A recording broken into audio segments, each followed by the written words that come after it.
Hey guys, Crocheting Connect here. I hope the lighting isn't too dark. It's a really dark, gray, rainy day, and the light in here is not very bright at all. It's like the ceiling light is like a really pale yellowish kind of light. It's terrible. I don't know why our landlords put in these light bulbs. They're like in every room in the apartment, and the apartment is just so dark. This lighting is so terrible. I hate it. But anyways, so I hope this is bright enough for you and there's no problems. I'm coming to you today with a bit of a haul. I found just a couple of items at thrift shop this past weekend.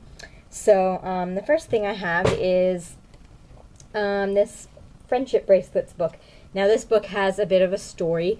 When I was in elementary school, this was like a big thing to make friendship bracelets, at least around here. I don't know if it was a thing everywhere, but at least around here it was. And this was like the book we used to learn to make friendship bracelets. All the libraries had it.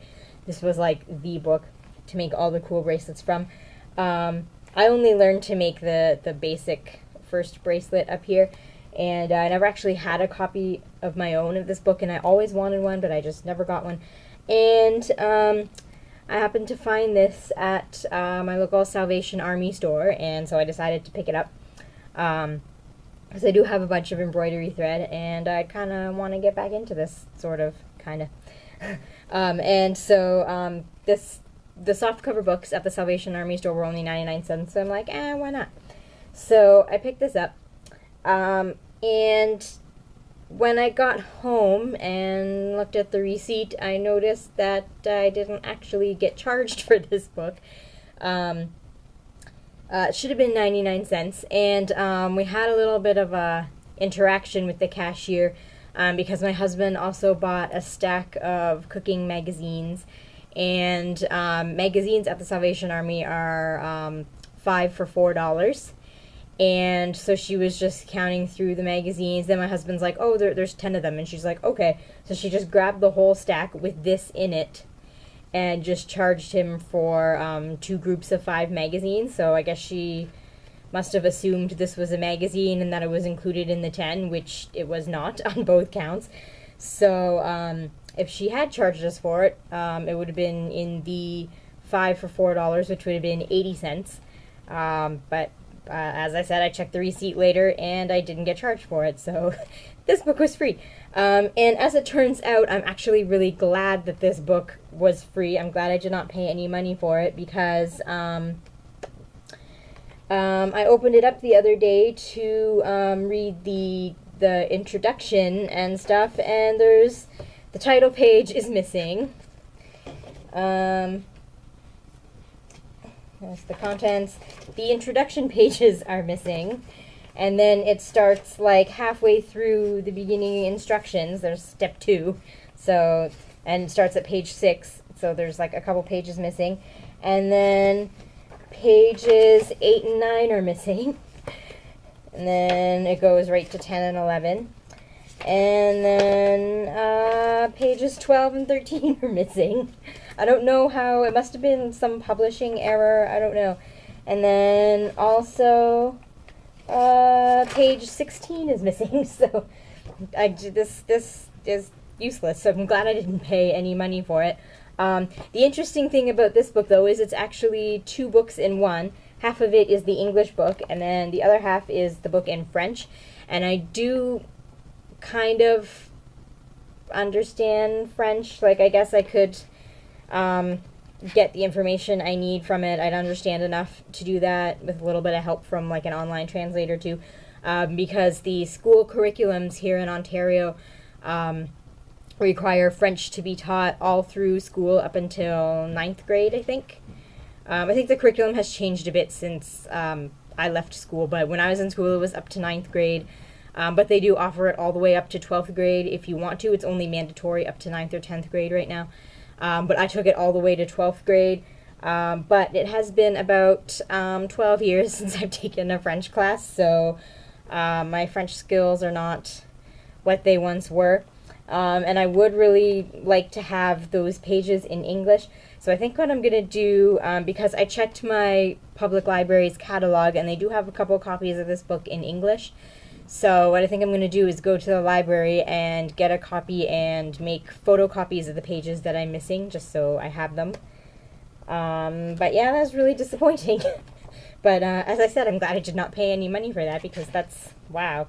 Like, I don't even understand why someone would have donated this book to the thrift shop knowing that all these pages were missing and that somebody would, like, fork out money for missing pages. Like, that's not very nice. Like, if I were the person, I wouldn't have donated it at all. Like, if I was going to get rid of it, I would probably have just, like, thrown it out. Like, I'm not going to give it to somewhere where somebody's going to have to pay money for that. Like, that's just not very nice. But yeah, so I guess I'm just going to photocopy the pages, and, yeah. So I'm hoping I'll get back into this soon and maybe have a few bracelets to show you guys sometime soon.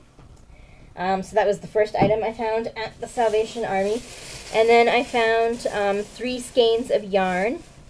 I found a Bernat Softy Chunky Twists in, what is this colorway? It's called Thyme Twists. Thyme as in like the herb thyme. It's greens and browns. So that's a neat color. I guess the original price was $247 and then was reduced to $139. And then the Salvation Army sold it for 79 cents. So there's that. And then these next 2 skeins were 99 cents. I don't know why they were a different price, but still cheap. The next one I found is just regular Bernat Softy Chunky. This is their old style Softy Chunky, because they have changed their Softy Chunky now so that it's like really chunky, and I don't really like it. But so this is their older style Softy Chunky, and this is in the colorway, what is it? Where'd it go? Pink Camo. So it's like greens and pinks. It's really pretty. I like it. So I guess the original price was $269 and Salvation Army sold it for 99 cents. And then the last skein I found was this, another Bernat Softy Chunky Twists. And this one is called Tawny Rose Twists. It's like pinks and browns. And again, the original store price is $269. Salvation Army sold it for 99 cents. So yeah, those are some neat yarns. I don't know what I'm gonna do with them. I think they'd make some really nice like hats or mitts and things. But I only have one of each, so yeah, I don't know if that's gonna be enough for many things, but I'll find something to do with those eventually. And then the last thing I bought this weekend was this crochet magazine. It's just called Crochet. It's summer 1981, and I actually found this at a flea market. We have a local flea market on the east end of town, and every so often they allow people to rent tables just outside the flea market and have like a yard sale. So I bought this from the flea market yard sale for $1. I don't know much about this magazine. I did some research, but I couldn't really find anything. But it does say Crochet is published quarterly by Harris Publications, Inc. In New York. So that's who published it. And it was, I guess, 4 issues a year, quarterly. So, yeah. And there's some really neat patterns in here. I actually really like that dress. I think that's actually something I might consider wearing, actually. But, yeah, so there's a few really nice tops and that dress and tablecloth, which I actually think looks more like an Afghan. And there's like pillows and kitchen towels, toaster cover. There's a bunch of baby things and like christening gown, top. There's a whole bunch of really neat things in here. Children's clothes, shawls, just all kinds of stuff. So that was an interesting read, and I think I might actually use a couple of these patterns eventually.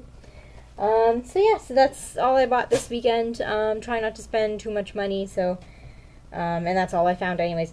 So that's my haul, and just a little update, I actually have started crocheting again. I started making a little Afghan for my cats last week. It's just going to be a couple of shades of blue, to sort of like mimic the ocean, and then I'm going to make a bunch of fish motifs to put on it. So it's like a under the sea kind of Afghan for my cats. It's not like a fancy pattern or anything. It's just straight double crochet, and it's just in some old scrap yarn. I'm not making it too fancy because the cats are just gonna get hair all over it and scratch it up and probably cough up hairballs on it and stuff like that. So I'm not making it too fancy, just a quick little thing to try to get me back into crochet again. So hopefully that will be done soon and I can show you that. And I have a list of things that I want to start making, so hopefully I'll get back into that and have videos more regularly soon. So I guess that's it. I don't have anything else to show you, so I hope everybody has a good week and happy crafting.